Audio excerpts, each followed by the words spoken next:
নমস্কার, আমি তনুশ্রী। আমার চ্যানেলে আপনাদের স্বাগত জানাই। আজকে আমি একটি খুবই সাধারণ রেসিপি লাল শাক ভাজা করে দেখাবো। এই রেসিপিটি শুধু তাদের জন্য যারা বাড়ি থেকে দূরে থাকে, শাক খেতে খুবই পছন্দ করে কিন্তু রেসিপি জানে না।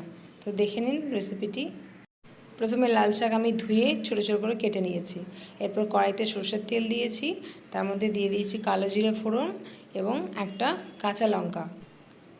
ফোড়নটা কিছুটা আমি ভালোভাবে ভেজে নেব। ভেজে নেওয়া হয়ে গেলে এর মধ্যে দিয়ে দেব বেটে রাখা রসুন।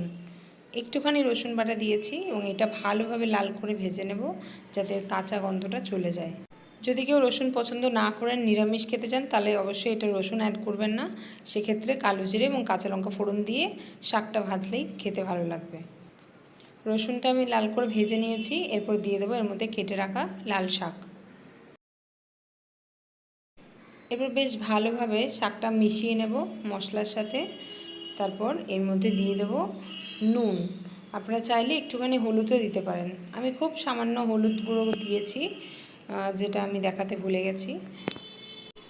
অনেকে আবার হলুদ গুঁড়ো না দিয়েও করেন, তো সেক্ষেত্রে না দিতেও পারেন। এবার আমি হালকা একটুখানি জল দিয়ে ঢাকনা দিয়ে সেদ্ধ হতে দেব। বেশ কিছুক্ষণ সেদ্ধ করে নিয়েছি। আমার শাক সেদ্ধ হয়ে গেছে, এর মধ্যে আর একটুও জল নেই। এরপর এটাকে বেশ ভালোভাবে আমি ভেজে নেব। শাকটা ভালোভাবে ভেজে নিলেই আমার রান্না রেডি হয়ে যাবে। খুবই সহজ রেসিপি এবং খুবই কম টাইম লাগে। তো রেসিপিটি কেমন লাগলো অবশ্যই কমেন্টে জানাবেন, আর ভালো লাগলে চ্যানেলটিকে সাবস্ক্রাইব করে দিয়ে পাশে থাকবেন। ধন্যবাদ।